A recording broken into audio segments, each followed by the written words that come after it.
Hello friends, అందరికీ welcome back to our channel అండి. ఈరోజు వీడియోలో అయితే నాటుకోడి కర్రీ ఎలా ప్రిపేర్ చేసుకోవాలో చూసేద్దాము.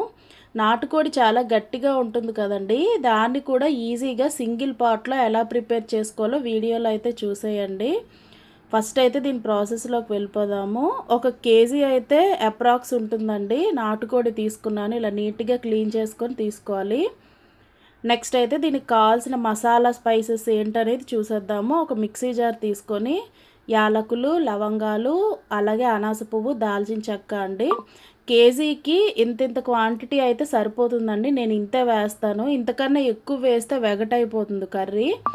అల్లం వెల్లుల్లి, 1 స్పూన్ ధనియాలు, అలాగే ఒక హాఫ్ స్పూన్ అయితే జీలకర్ర వేసేసి ప్యూరీలా చేసేసుకోవాలండి, పేస్ట్ లాగా.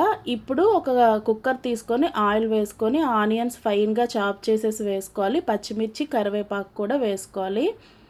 ఆనియన్స్ ఇలా ఫైన్గా చాప్ చేసుకోవడం వల్ల మీకు గ్రేవీ అనేది బాగా వస్తుందండి కర్రీకి.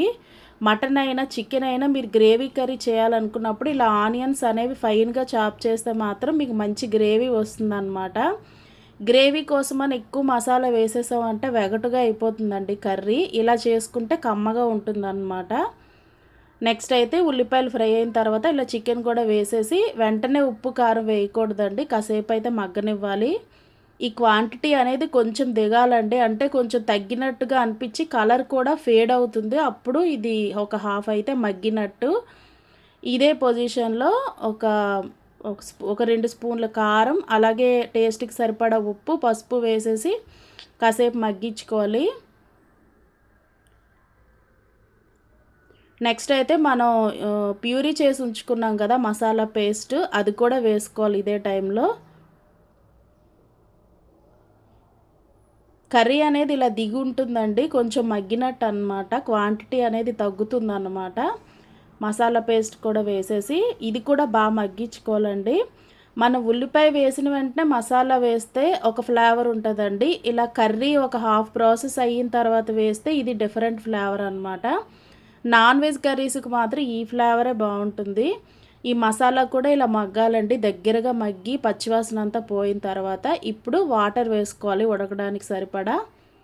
వేసేసి కుక్కర్ విజిల్స్ పెట్టుకోవాలండి. ఎన్ని విజిల్స్ పెట్టాలన్నది చికెన్ నేచర్పై డిపెండ్ అయి ఉంటుంది.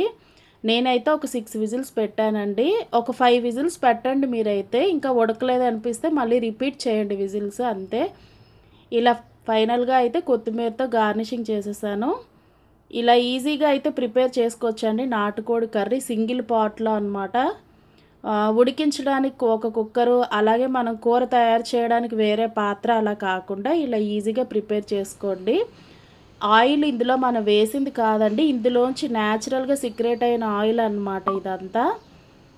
మీరు కూడా ఒకసారి ఇలా నాటుకోడి చికెన్ అయితే ట్రై చేయండి. ఇప్పుడు మనం తింటున్న చికెన్ అయితే మంచిది కాదండి అంత హెల్త్కి, ఇంజెక్షన్స్ అవి ఇస్తున్నారు కదా. మీ పిల్లలకి ఇది కూడా అలవాటు చేయండి, చాలా మంచిదన్నమాట ఇది.